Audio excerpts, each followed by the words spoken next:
Is Landscapes of Fiction, Iranian American Writers.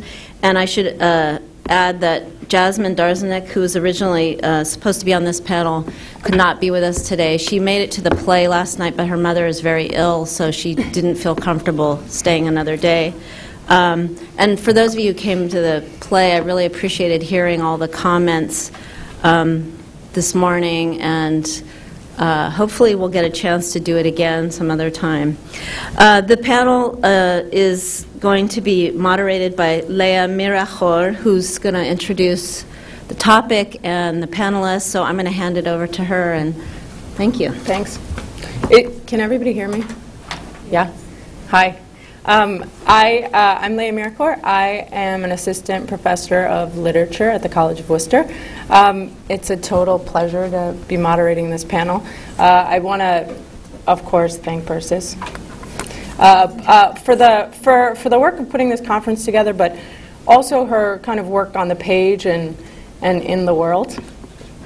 What the first collection that came out that Persis did was, it was like air. Like this exists. So I know that matters to a lot of us. I'd like to begin. I'm going to introduce the writers first, and then I'm going to ask them a series of questions just to kind of hone in on what that'll be. The first question will be around what is Iranian American about their works, or what isn't. The second is about how they navigate the translations or mistranslations of their work. And the third is their responsibility, or if there is a sense of responsibility, to this question of, quote, authenticity or representation.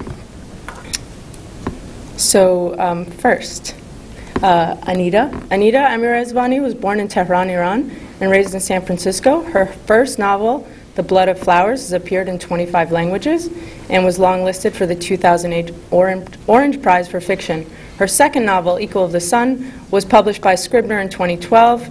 Tremors, new fiction by Iranian American writers, an anthology co-edited with Persis, was released in 2013. Anita has given book readings all across the world, namely Australia, Canada, Croatia, Dubai, Lithuania, New Zealand, Scotland. She currently teaches in the MFA program of writing at the California College of Arts. And Marjan Kamali is the author of the critically acclaimed novel Together Tea, which is a 2014 finalist for the Massachusetts Book Award, a Boston Globe Reading Selection, an NPR Good Read Pick, a Target Emerging Author Selection, and shortlisted for the Chautauqua Prize. Together Tea has been translated into 5 languages, and a new one, 6 languages. 5 languages. 5 languages. Her short fiction has been published in anthologies like Let Me Tell You Where I've Been and Tremors, and her nonfiction has appeared in the Los Angeles Review of Books and the Wall Street Journal. She received her BA from Berkeley and an MFA in creative writing from NYU and an MBA from Columbia University. She currently lives in Boston with her husband and 2 kids and teaches writing at Boston University. Laleh Khadivi was born in Esfahan. She's written fiction and nonfiction and is currently at work on the 3rd volume of a trilogy about 3 generations of Kurdish men, bless you, and their navigation of land, nation, homelessness, and identity in the 20th and 21st centuries. Ari Seilitz, did I say Very that? good, yeah. Is the author of The Mullah with No Legs and Other Stories. His writing also include creative essays, film, music, and book reviews for the web in both English and Farsi. He runs a small engineering consulting business specializing in artificial vision systems and robotics, and occasionally accepts invitations to write science articles for the layman. So if you have one, contact him.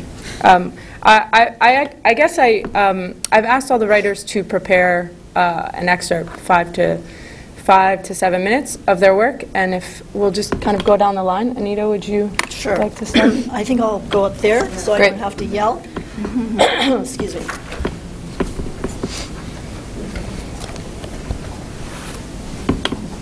Hi, everyone. It's a real pleasure to be here.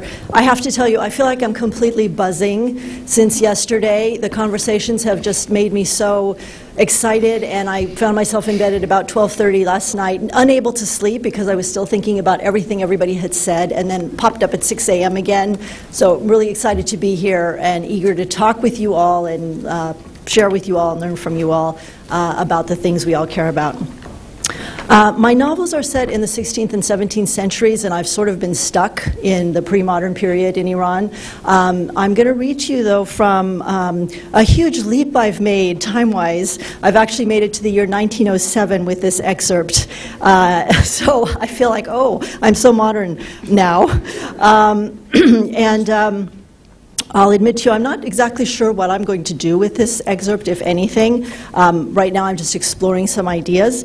But this is inspired by more research into Iranian history and the fact that, in my view, many Americans really only became familiar with the fact that Iranians have fought for democracy as a result of the 2009 Green Revolution. But of course, as we all know, the democracy struggles are at least 100 years old, if not more. And they started very early in Iran compared to many places in the Middle East. And so this is the period that I'm looking at that is really interesting to me right now.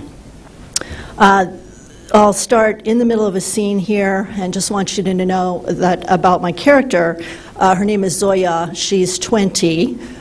She was married at the age of 15, married for 4 years, at which point her husband passed away, and she has just completed a year of the typical mourning period and is just going out now in this scene for the first time and kind of reintroducing herself back into the world and trying to figure out really what to do with herself. Today, Zoya had no appetite for either politics or breakfast. Her feet would not stay still.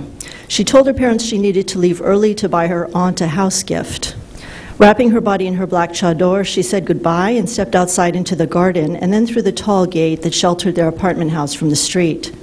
A peddler walked by with a donkey loaded with green almonds, calling out his wares. She bought a couple of bags to take to her aunt. She could not resist peeling off the green skin of an almond and eating it along the way. How tender its white flesh was. She ate another and yet another. She hadn't realized how hungry she was. The dried mud street was crisscrossed with donkey and horse tracks, and Zoya's heels stuck in the ruts. She held her chador close with one hand and the green almonds pressed against her body with the other as she made her way laboriously through the dried mud. It would be much easier to walk down the street without having to cling to a strip of cloth. For a moment, Zoya imagined flinging her chador aside and parading herself. What a roguish thought. What would it be like to be a French woman in Paris showing off her new dress on the street? Not just her dress, but her long black hair, her pretty new boots, and even, God forbid, the tops of her breasts. For the last year, Zoya had been reading the novels of Émile Zola. A friend of her father's who didn't speak French had brought her a stack of books when he returned from his travels, including the novel Thérèse Raquin. How angry her parents would be if they knew what it was about. Poor Thérèse had been married to a sickly cousin when she was just 21. Zoya was filled with compassion when she read about how she was made to serve her petulant, irritable husband. By comparison, her husband, Hassan, had suffered like a saint. Before long, Thérèse had fallen in love with her husband's friend Laurent and begun a passionate affair. Zoya read those pages blushing and fearing that somehow her parents would figure out what she was reading. What did such passion feel like? She had never experienced that with Hassan, not even in their bed. He had always asked her permission, and then he had always thanked her. There was nothing wrong with courtesy, her mother always said. Why then had it seemed so dull? When Zoya arrived at her aunt's apartment, the maid, Hengame, let her in, and she removed her chador and hung it up near the door. Bah, bah, said Hengame, look at the color on your cheeks. The walk did you good. Where's your mother? Hengame always said 3 things at once. She was familiar to Zoya as any member of her family, having worked for her aunt before Zoya was born. Zoya greeted her affectionately and explained that her mother had a headache. Everyone's outside, Hengame said. They'll all be glad to see you. Zoya walked out into the garden. The walnut trees were more than a century old and pregnant with fruit. A group of chairs was set up in a circle underneath, and all but one was filled with women she didn't know. What a shock, as if during Zoya's mourning period, her aunt Mojde had become an entirely different person. "Here you are at last, darling," said her aunt. "Let me look at you. What a transformation." "Salam," she replied, blushing, but there was no need, because there was no one in the garden who knew Zoya, or, she hoped, her history. "Let me introduce you," her aunt said, leading her over to the circle of chairs. "This is Mehri. She'll be leading the meeting today." Meeting? Mehri was a tall woman whose curly hair was arranged in an elegant Gibson knot on the top of her head. She wore a long, fitted brown jacket over her long taupe skirt, the latest fashion. Beside her was her daughter, who appeared to be about Zoya's age. Her black eyes looked as sparkling as Zoya's felt dim. Both mother and daughter wore an unusual silver ring on their middle finger, two fists knocked together with a carnelian in the center where the thumbs met. The carnelian was inscribed with words too small to see. "What's that ring?" she began, bewildered, but now Mehri had risen from her chair and was addressing the small group. "Thank you all for coming," Mehri said.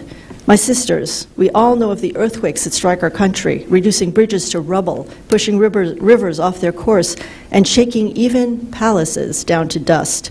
Those earthquakes have been mild compared to the one that is to come." There was a murmur of affirmation. Mojde's was surprisingly loud. Zoya stared at her spinster aunt. Had she colored her hair with henna? She had always seemed so pale and colorless before.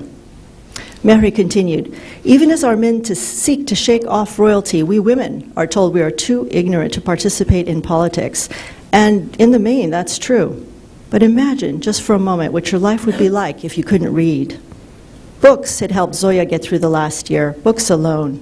What would she have done without Zola to disrupt her tangled thoughts? She had her father to thank for that. When she was 7, he had hired a tutor to teach her to read and write Persian, and later he had found Madame Dubois to teach her French." Mehri's voice began to rise with conviction. "Have any of you read Jane Austen's Villette? It tells the story of a teacher at a boarding school for girls. Can you imagine? My sisters, we are woefully behind." An older lady with white hair shuffled her feet impatiently, as if youth had already held the stage for too long. "Yes, but what can we do about that?" she asked. "We can't educate the whole country, our maids, our peasants. That would be impossible." Hengame was circulating with a heavy tray filled with glasses of tea. Zoya was certain that she was the only one who saw the resentment in her eyes. Mehri took a deep breath. "It can't be done overnight, but we need to start. People will say that the girl's honor will be ruined," the old lady said. "Why? Women can teach them. They can learn honorable subjects. It must be done. Who's going to do this? Who has the money? Perhaps we can raise the money." The old woman looked thoughtful. Her green eyes seemed to turn inward for a moment, reflecting the emerald at her throat. "No parent will stand for a school led by a man, especially a young one. And what family would want its women to be teachers? It's as much as admitting that their men can't support them or that they can't find a husband." Zoya felt an ache in her chest. It was as if something small, like the child she hadn't had, was weeping there. "But what if you're not a wife?" she burst out, surprised to hear her own voice. The old lady's eyes filled with sympathy. "God willing, every woman will be a wife," she replied, "even the widows." So they knew, after all. "Just imagine," continued Mehri, "a group of desks in a room filled with light, little girls in long dresses clustered around a teacher who recite the alphabet and help them to write each letter on a slate. Before you know it, they're an educated group of women who can read, write, and one day vote." "Of course you're right," said the old lady, "but it's difficult to see how it can be done." "We'll need volunteers to start schools. That's the first step." The old lady shook her head. "Problematic." "Yes, but if we find someone to volunteer, may I count on your support?" It was difficult to resist Mehri's eyes, so liquid and so sincere. A sudden gust of wind stirred the walnut trees, whose fruit made emphatic pops as it struck the ground. Mehri laughed. "You see, even the trees agree." The woman sighed. "I'll contribute money as long as my name isn't involved." How did Mehri bring that look into her eyes that was so close to awe? Another woman then offered to match the first sum, whatever it might be.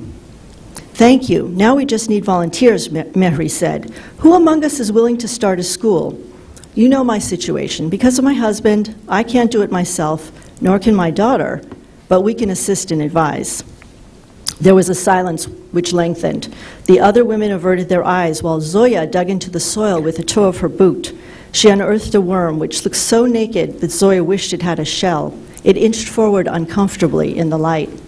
"That's the problem," the old woman said. "You can raise the money quietly, but who's going to be brave enough to do the work?" "There must be a way," said Mehri firmly. She turned to Moshe. "What about you? Your reputation is impeccable." Moshe's eyes slid toward the wing of the house where her father prowled. "I don't think so," she said. "I have too many responsibilities these days. I wish I could help." "You need to find a woman who doesn't have much to lose," said the old lady. "Can anyone think of such a woman?" asked Mehri, using her eyes on everyone in the room. Zoya looked down quickly. She was afraid that if she met Mehri's gaze, she would not be able to break free. She stared at the pink worm as it thrust its blind head back into the soil. Mehri ceased speaking, but Zoya felt her gaze on her shoes, her knees, her bodice, her chest, until it compelled her to lift her eyes. She must have been about the same age as Zoya's mother, but there was nothing soft about her. Mehri's eyes locked with hers, pleading and demanding at the same time. Something seemed to hammer behind Zoya's dress, beneath her skin. She shifted in her seat, but it would not let her be. She had to do something to make it stop. Zoya stood up so quickly, her chair fell away behind her and knocked over a tray, which tumbled into the yard. Hengame appeared, seemingly out of nowhere, to set everything right. "I'll do it," Zoya said. Thank you.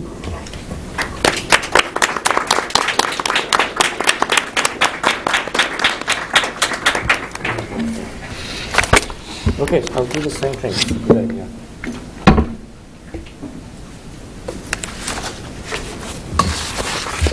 Hi. I'll start with a story that it's part of a collection of short stories about the jinn, which are mythological creatures in Islam. There's a tradition that goes back to early Islam, probably even earlier, that each of us has a companion jinn. They're there, very much like humans when they're visible. But as companions, they're just there. Each of us, there's one sitting next to us right now. In this story, the child's, this boy's mother has just died, and he disappears for a day. The family doesn't know where he's been. But the servant woman suspects that he has just spent time with the mother's companion jinn. But he doesn't remember any of it. So here he is, while she's doing the dishes, the servant's doing the dishes, he goes to probe about her suspicions. Her name is Amineh. Amineh finished with the silver tray and picked up a carafe caked on the inside with dried up yogurt. A gurgling musical tone rose in pitch as water filled the vessel. She said, "When you come back from the jinn world, you don't remember things in the usual way. Years later, waiting your turn at the bakery, you may hear a stranger tell a story. When you go home, the story feels like your own memory, and you know that the stranger in the bakery was a jinn telling you what happened when you were among them." I said, "So I must go to the bakery to remember?" "No, child, that's just a for instance," she said testily.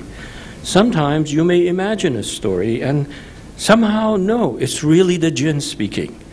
Other times things just happen and you know it's the jinn." I said, "Things happen like what?" "Like anything. But how can you tell when things just happen and when jinn are speaking?" She strained to explain. "When something just happens, you have the choice to feel what you will about it. And when the jinn speak?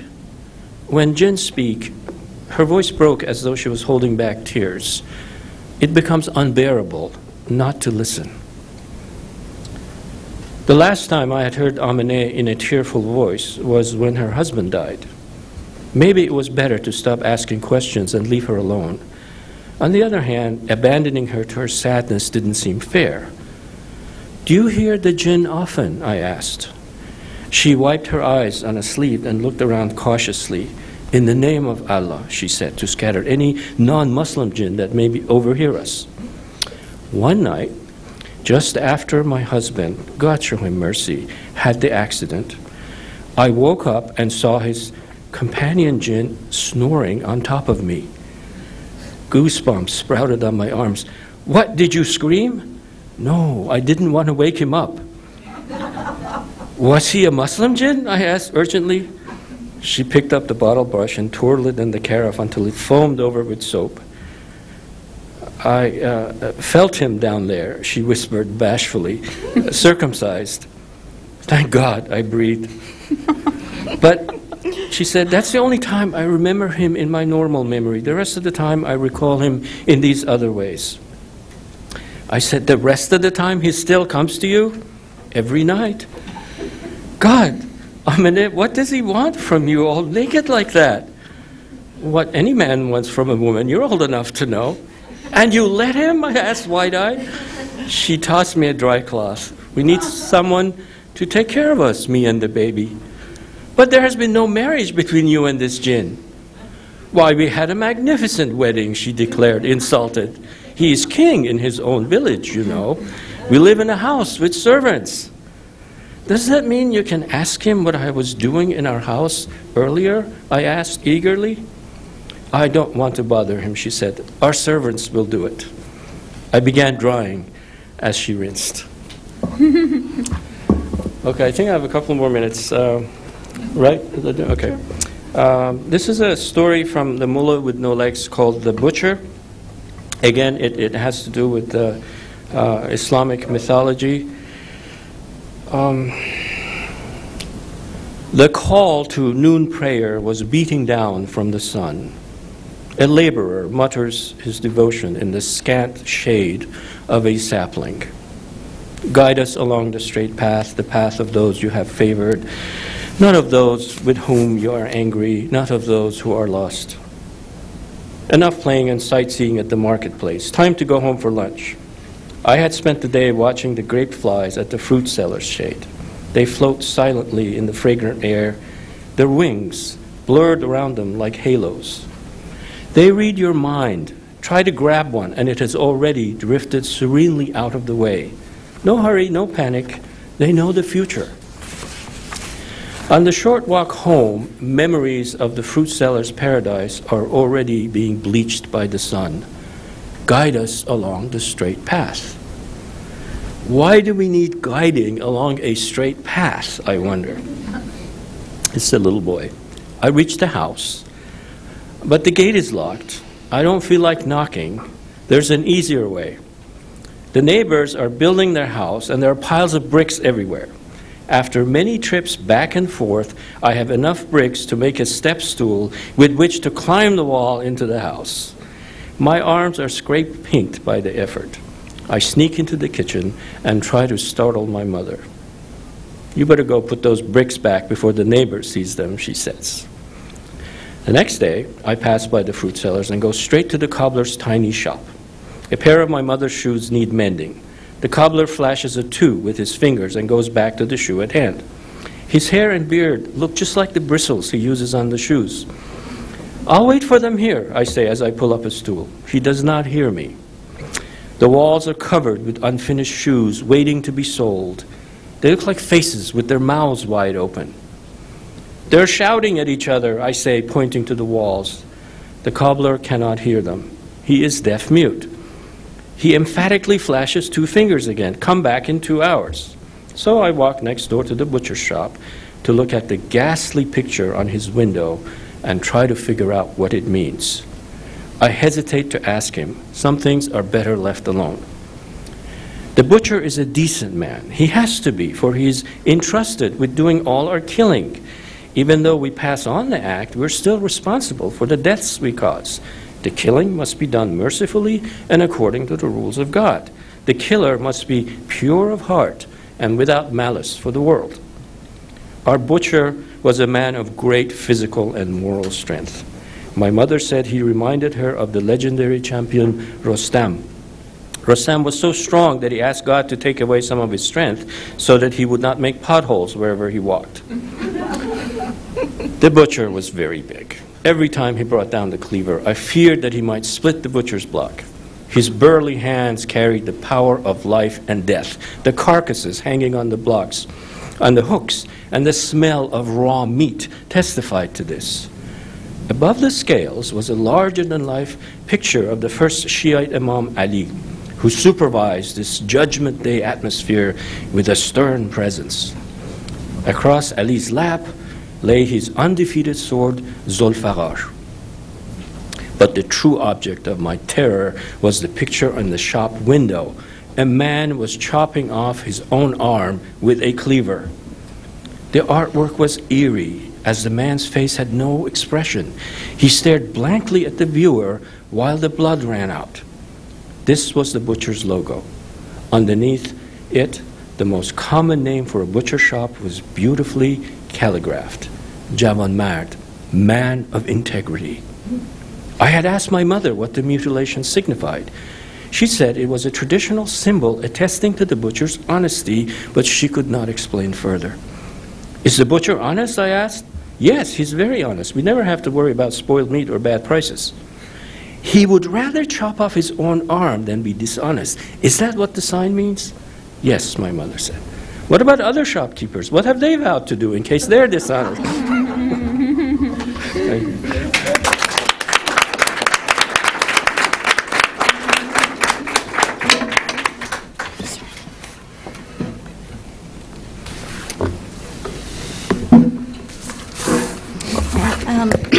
Thank you, Ari.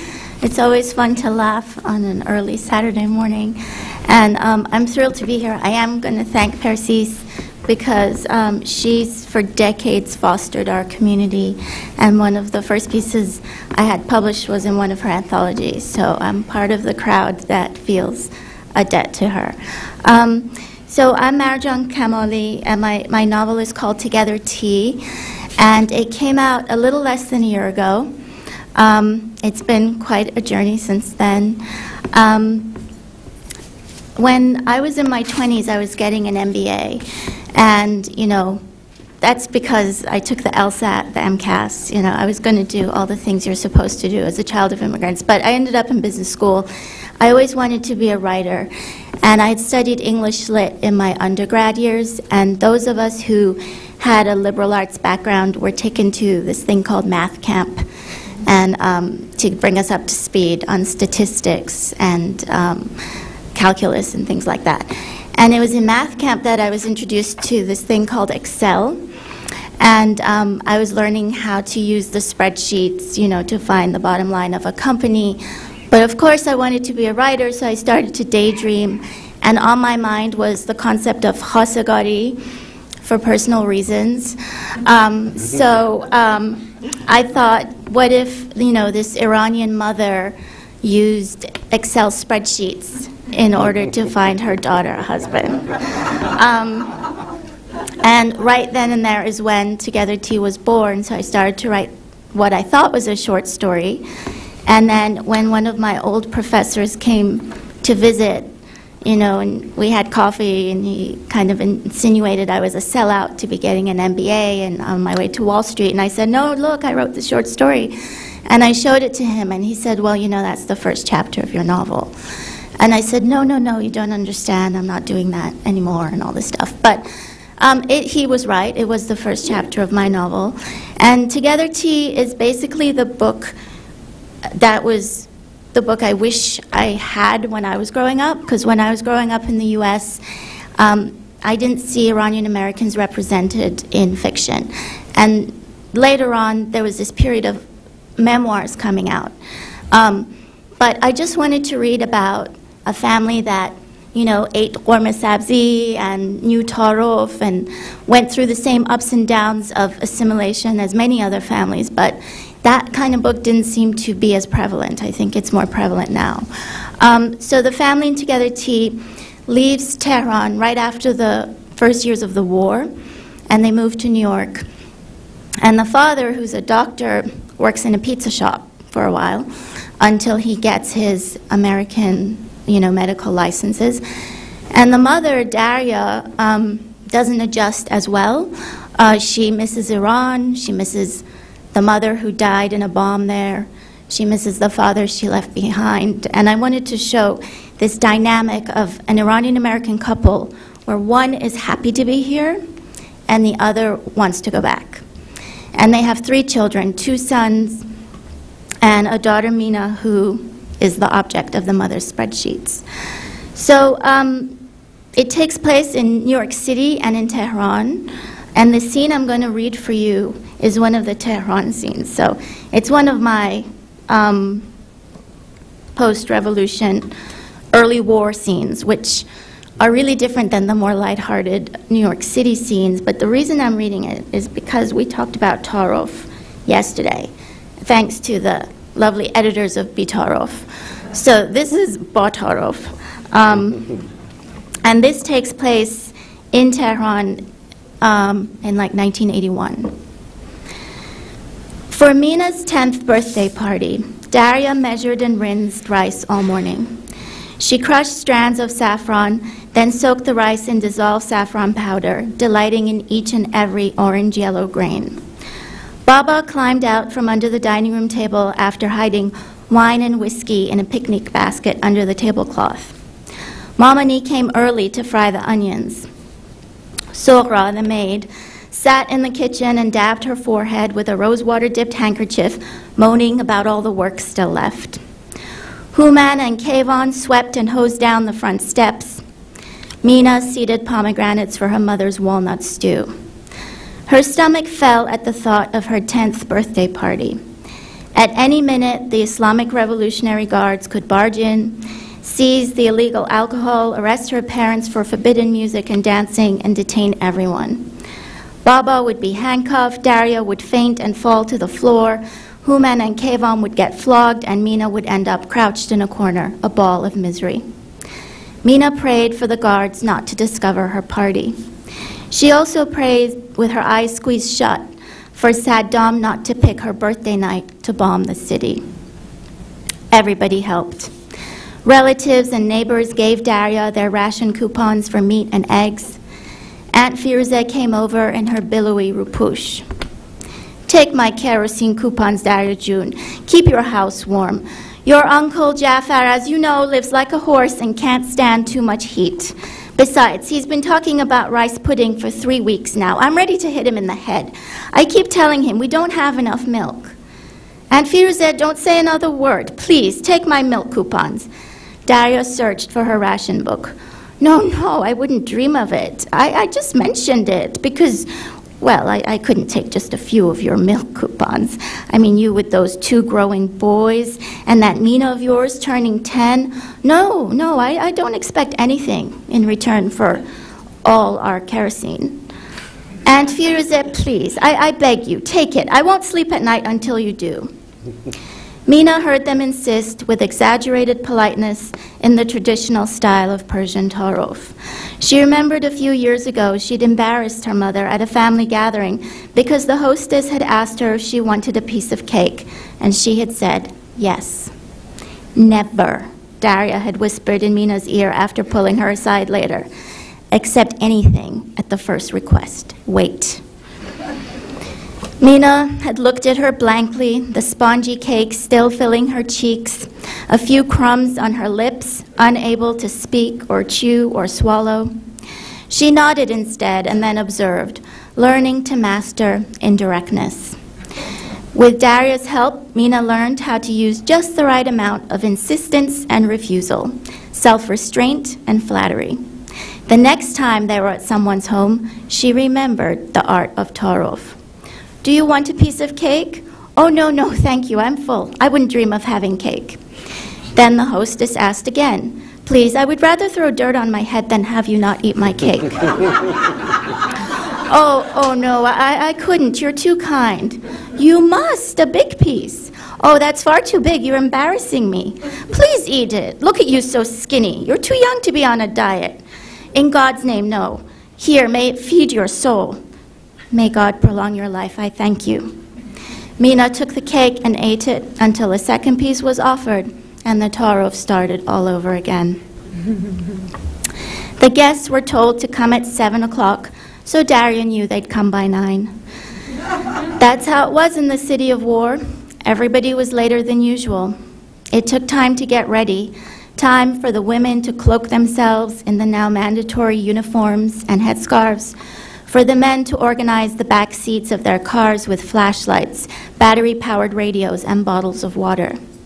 Time for everybody to stop in the middle of traffic, get out of their cars, and crouch in ditches by the street when Saddam decided to burst open a bomb.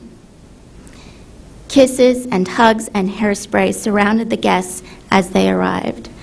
Their house had one of the most coveted designs in post-revolutionary Iran, a big private foyer. Here, when the women arrived, they could stop and remove their heavy rupush, release their hair from their headscarves, and slowly transform themselves into the woman they were, the woman they had been before the revolution's new laws. The state's obligatory flat shoes were thrown off, and feet slipped into stiletto heels pulled out of plastic bags. Flattened hair was fluffed and teased back into shape. Tight red dresses, shimmery tank tops, mini skirts, and mutually admired spaghetti strap gowns emerged from under the rupushes. The women joked and grumbled as they pressed tubes of lipstick to their mouths and smeared eyeshadow above their lips. They shared one another's black market Chanel No. 5, spritzing between their breasts and inside their wrists. In the foyer, on special hooks Daria had hammered in after the revolution, hung the discarded rupushes in a row. They were lifeless and colorless, even more so without their owners in them. After greetings and cocktails, after dolma and pistachios, Baba announced it was time for a little music. He drew the blinds shut and made sure all the doors were locked. Dario pulled curtains over the blinds as an extra precaution, and Mina's uncles piled chairs against the front door. If the guards decided to break in, the extra buffer would buy them all some time. "Don't worry, they're not around this neighborhood tonight," Baba reassured the guests. "Big wedding in Yusufabad. They're all downtown, most of them anyway." Well, last weekend they stormed the Honari's wedding, and Firuze sucked an olive off a toothpick. They heard pop music and broke in. 10 comité fined the host, kept the guests in custody. Poor Nilufar said she wished she'd never had a wedding. "Firuze June, you're being negative again," her husband, Uncle Jafar, said. He sat stuffed in an armchair drinking homemade beer he'd brought with him in yogurt containers. "Don't scare these good people. One shouldn't be paranoid. Maybe think a little before you say things that scare these children." Aunt Firuze glared at him as she sipped her wine. Mina had watched them argue all her life. "May God release me from this man and his criticism," she muttered and stomped into the kitchen. Uncle Jafar continued to talk to no one in particular.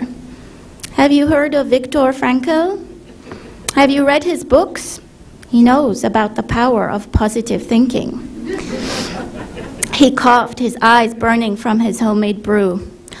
"Also, there's an American woman by the name of Gloria Gaynor who has sung a song with which I am very pleased. It is called I Will Survive. Have you heard it?" A few men nodded politely and feigned interest because he was an elder. Other guests smiled and looked down. Daria then handed Mina a silver tray filled with bowls of different nuts, and Mina trotted around the room, balancing the tray in her hands. "Would you like some nuts?" she asked the old powdered aunts who sat with Mamani on the couch. "Oh no, thank you. May your hands not ache." "Please, take a nut," Mina insisted. "No, no," the ladies politely refused. "In God's name, take a nut, please," Mina said. "Well, okay then, maybe just one." Mamani extracted a few nuts from the bowl. "May it nourish your soul," Mina said, bowing her head. Daria always said that before people ate. "Thank you. My soul is yours," Mamani said. Mina continued around the room. Thank you.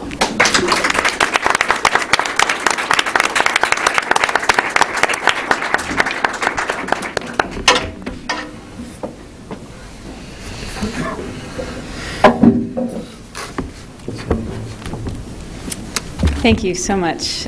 I found myself translating all of the Torah in my head and being grateful for my Iranian Americanness, because the Torah is not that thick here, and it's a relief sometimes.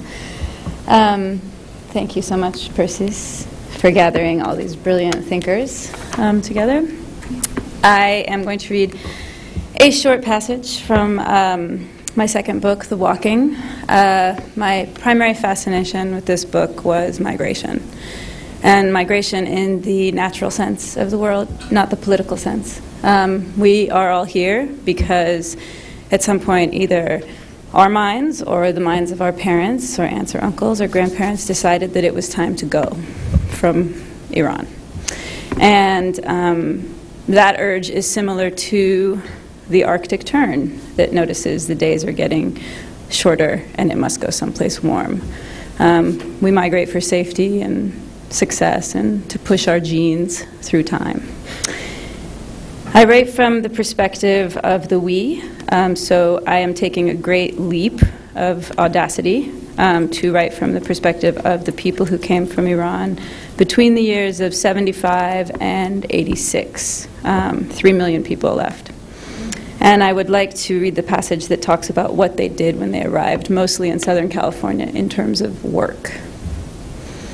What they do. At first, they cannot work. In the early days and first weeks, all they can do is keep their heads above the surface of this new reality of Los Angeles.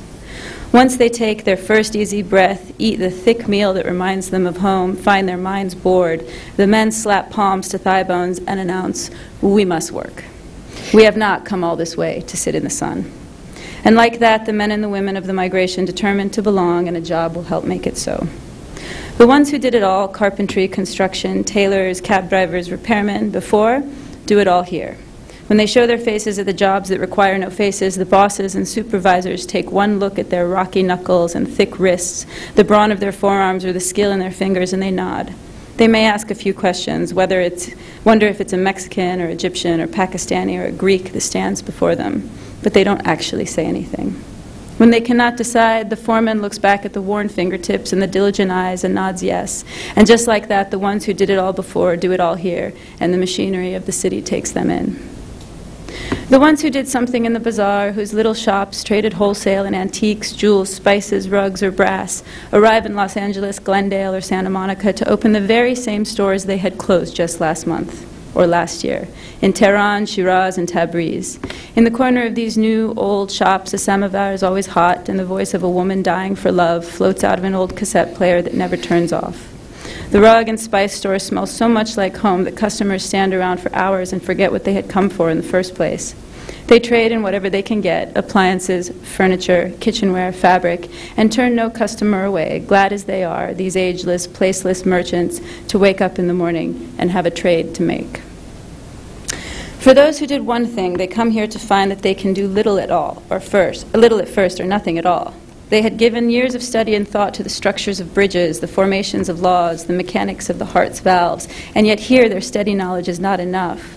Of those who did one thing, many come to Los Angeles only to realize they must learn to do it all. They take positions behind trucks, in grocery stores, at dry cleaners and gas pumps, and say nothing about their fine and useless skills, so great their shame and eventual defeat. One man, an engineer from Mashhad, worked at a mechanic shop on Wilshire for 6 months and complained to his wife that of all the annoyances in this new life, the engine grease that stayed under his fingernails was the most insulting. She may or may not have comforted him, and the next day he woke with even less enthusiasm for this new life. Another man, it is said, dressed the part of a lung surgeon and went to the hospital every morning where he emptied bedpans and trash bins and then committed a meticulous suicide. For those who did bad things, the worst things, or nothing at all in the face of the Shah's desperate repressions, work was irrelevant. They saw their names on the death list and simply escaped with no plan other than that. Some tried their hands at this real estate or that banking, restaurants, but most sat back, smoked their cigarettes, and looked out over Los Angeles from balconies up high.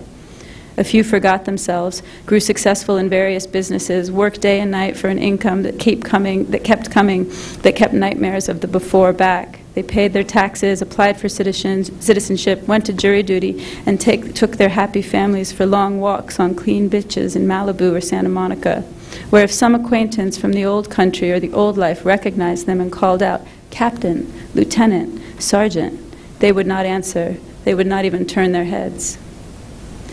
At first, the women do as most of them did before. If they stayed at home with the children, they do the same here and live the lives of mothers and wives, keep kitchens clean and warm and noses dry. If money starts to run short, some of the women offer to work, only to hear the deafening protest of their husbands and fathers and brothers. Bravely they retort, why not? The Amrikai women do it, so can we. With their little English, they find themselves at grocery stores and preschools, at perfume counters of JCPenney's and Macy's, where they smile and spritz and wonder, what is so bad about this life? I have a little money every month, strangers are nice to me, I meet Americans. It is better than sitting at home. If they have considerable English, they take jobs as loan officer, bank tellers, teachers. Some even go to university and come out as architects, nurses, professors. And with each paycheck in the bank, everything they have known before changes. Every time they buy a new pair of shoes with their own money or take a compliment from their boss, the world shifts a degree or two in orientation and shade. And they can barely believe how big their lives have become. Until they take the weekly phone calls from back home, the women in America forget that things can change for the worse as well. They listen to their mothers and sisters and best friends, the chorus of old love voices, now beset by hysteria. You know what they are shouting at us now? Rusari ya tusari, a headscarf or a blow to the head. They are shouting this to our faces when we walk to school. We have to sit in the back of the bus. Do you know this? Can you believe it? Even the cinema is split, men on one side, women on the other. The voices on the phone go on appalled, reined in only by pauses of disbelief that are broken to ask again and again, can you believe it? Can you? The women in America hold on to their phones and shake their heads but say nothing. When the conversations end with their ancient farewells of God be with you and my soul will die for you, the women in America return to their lives where the days are long and exhausting and mix all the new chores of work and traffic and customers with the old chores of cooking and children and tea. And they keep at it, diligent, and remind themselves, we did not come here to sit in the sun. Thank you.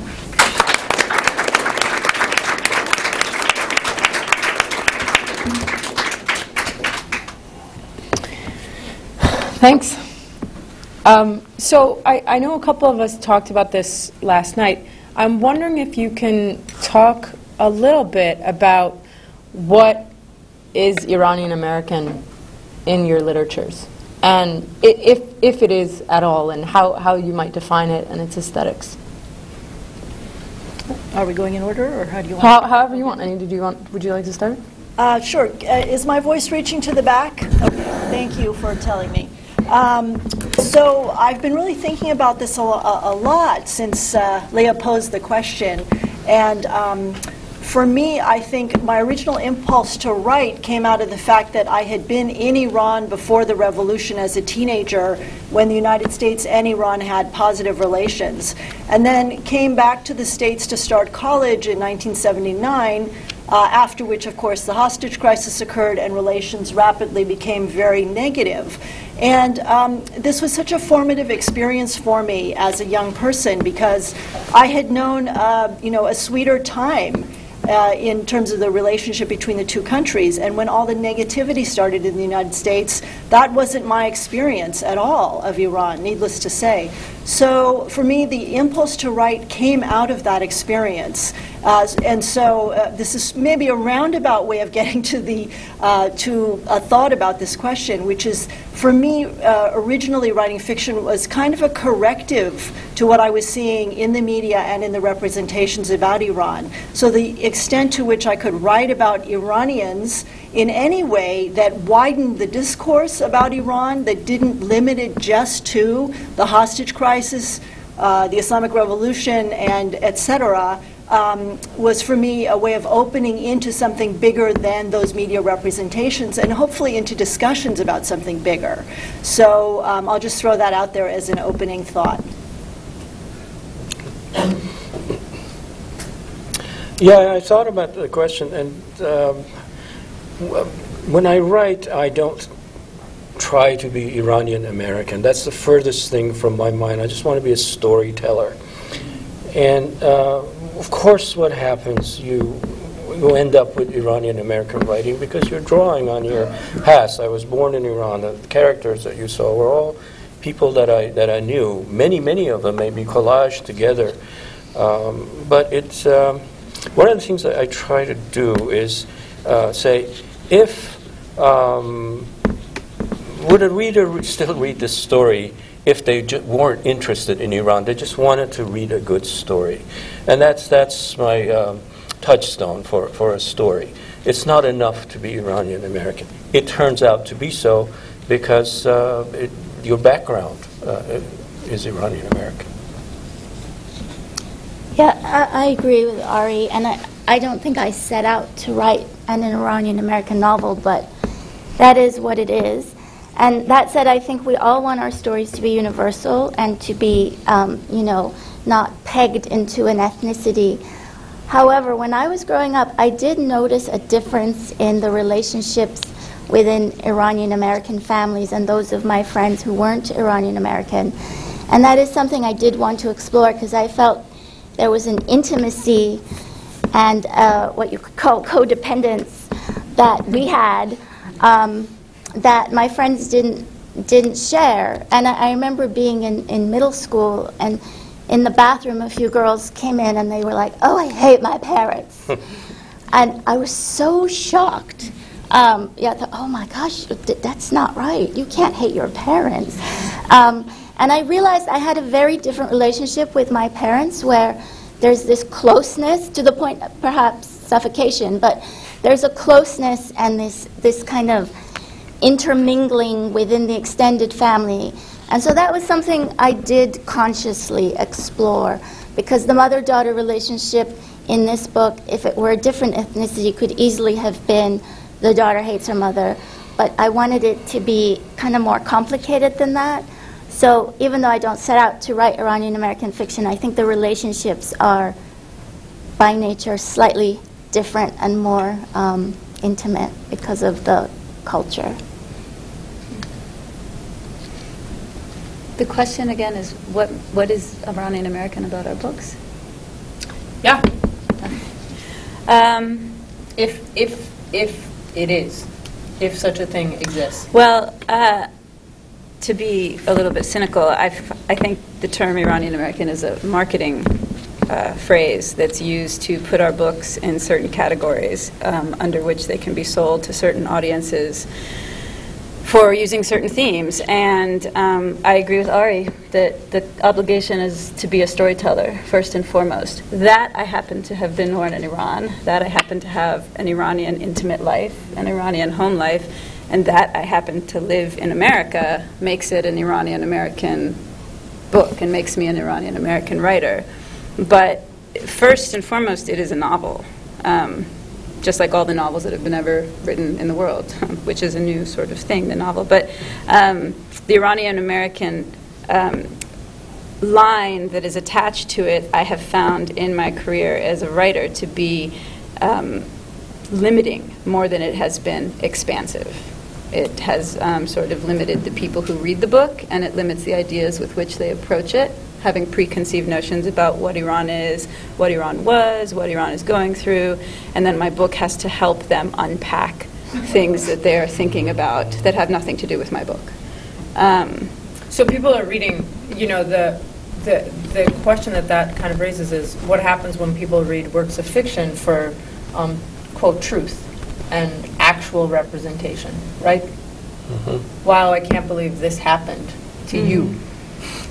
Right. So what is it about? And this is true with lots of ethnic literatures, of course, right? Where people read it and go, oh goodness, that's so tragic that happened.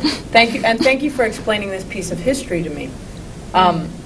So you guys get a lot of questions about yourselves, right, in relationship to your fictional works. How do you navigate that? Well, if we're going in order again. We don't have okay, yeah, totally nonlinear. Right. I'm not the best person to talk about this because my books are set in the 16th and 17th century. Right. So fortunately, nobody can do this to me. So maybe that's why I'll stay writing in those centuries. But we talked about that people actually will still. We talked about this last night. That people will say, well, it was your grandmother or great-grandmother or something like that. That you have no imagination. Great. Right. But it would still somehow happen to you via you. Right. Genealogically. People often literalize fiction, I think, when they're not perhaps all that familiar with the sources of fiction or the sources of inspiration. I think, although many of us probably would say, sure, things that have occurred or appeared in our consciousness or in our emotional lives might find some form in our books in one way or another. It doesn't mean, and they're probably not, autobiographical novels necessarily, right? So in any case, for me, it's very easy easy to dismiss that question, and this is probably why I'll never write a memoir. Yeah, I think for me it's very easy for people to confuse it with my life because they think that it's my story and the mother is my mother, and it doesn't matter how many times I say that it's fiction.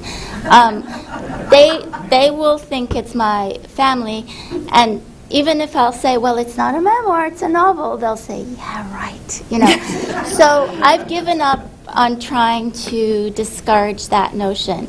If people ask me, which they did just the other day, you know, is it autobiographical? How autobiographical is it? I always say 47%. Because that's true, and you know, like I like to play on the Mitt Romney thing, and also because it doesn't really matter what I say. They will then call me up and say, "I loved it when your mother did this." So, and it's been interesting for my parents to deal with it. Oh, because I said to my mom, "You know, everybody's going to think it's you." And she said, well, I know it's not me, which is exactly what the character would say. So, you know, it's a bit murky. So Lala's, the protagonist of her novels are boys or men. And it's actually quite rare to find female novelists who write, I mean, it's quite easy to find men who write through women's voices. They think it's quite easy to do. Wrongly. But it's much less common to actually find a female writing male protagonist. So you probably, how do you navigate that?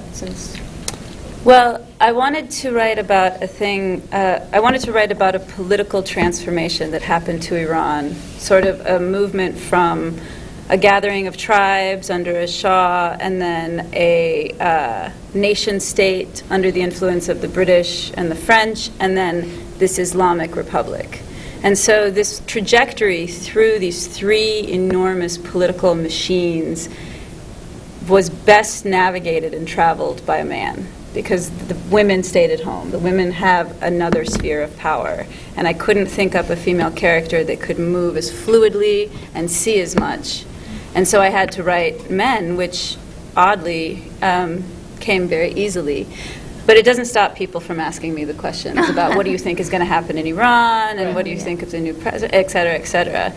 Though I do feel when you put something out into the public media sphere, you become that thing's representative. And while I always preface whatever I say with these are the opinions of a civilian, I'm trying to do my best to use the little knowledge that I have to help people in their thinking past the news headline, past the stereotyping, past the general atmosphere of Orientalism mixed with fear. And so that, I will rise to that occasion.